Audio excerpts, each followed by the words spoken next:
Monday was Labor Day, and so the family and I went up into the mountains, and we decided to go inner tubing down the South Platte River.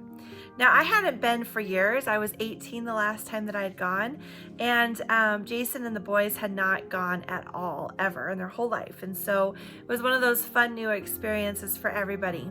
When I got into the inner tube, there were some parts of the river that were pretty fast, but most of them were most of the river was pretty calm and relaxed.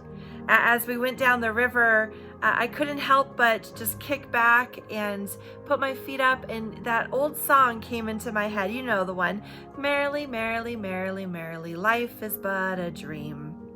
And so each time we went down the river, I just kept having that song come in my head, and it felt like a dream. It was peaceful, it was calm, it was relaxed. Everything felt as it should be. And then we packed up and we came home, and we began to prepare for the winter, the snow that was coming the next day. And you begin to realize that life is not always a dream, that there are moments where it feels peaceful and calm, but there are moments where life just kind of gets turned upside down, gets a little crazy, and things feel out of control. This week I've been having a lot of conversations with people about how to live in this world where chaos seems to rule and there's not a lot of hope.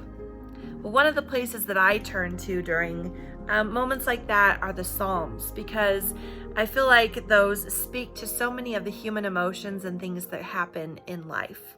One of my favorite Psalms is Psalm 13. It starts off like this: "How long, Lord, will you forget me forever? How long will you hide your face from me? How long must I wrestle with my thoughts and day after day have sorrow in my heart? How long will my enemy triumph over me? Look on me and answer, Lord my God. Give light to my eyes, or I will sleep in death. And my enemy will say, I have overcome him, and my foes will rejoice when I fall. But I trust in your unfailing love. My heart rejoices in your salvation. I will sing the Lord's praise, for he has been good to me." These words are a reflection on how we can handle our own emotions and feelings in times that are hard. David shows us that it's okay to cry out to God. It's okay to cry out, "How long? How long, God? How long do we have to deal with these situations that we're in? How long are we going to have to wait for our prayers to be answered? How long will you forget us?" And then David even demands of God, "Look at me and answer, Lord my God." I mean, that's bravery in being able to be honest with how he's feeling. But he ends it in this most beautiful way. "But I trust in your unfailing love. My heart rejoices in your salvation. I will sing the Lord's praise, for he has been good to me." So it's okay to question, and it's okay to cry out, and it's okay to feel like God is not listening, but we need to remember and trust in that unfailing love of God.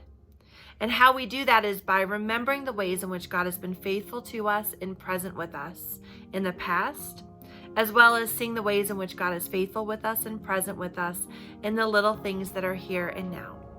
So today, as I was outside and the snow has come and it is now all over my trees, I found my hummingbird just sitting in the tree, and I was reminded of the faithfulness of God, that God protects the birds of the air, loves them, and provides for them. How much more does God love and provide for us? And so remembering that unfailing love, trusting in it, and then singing God's praise for what is to come, for the ways in which we know that God will continue to bless our lives. So I hope and pray, my friends, that as you struggle with the chaos and the anxiety of this life, that you find those moments of peace where you feel like life is but a dream. And then in those moments where life is not a dream, but it feels like a nightmare, I hope that you would turn to the Psalms. Psalm 13 is that great place for you to be able to cry out to God, to be honest with how you're feeling, but also to rest in the unfailing love of God that is with you always. May God bless you this week, my friends.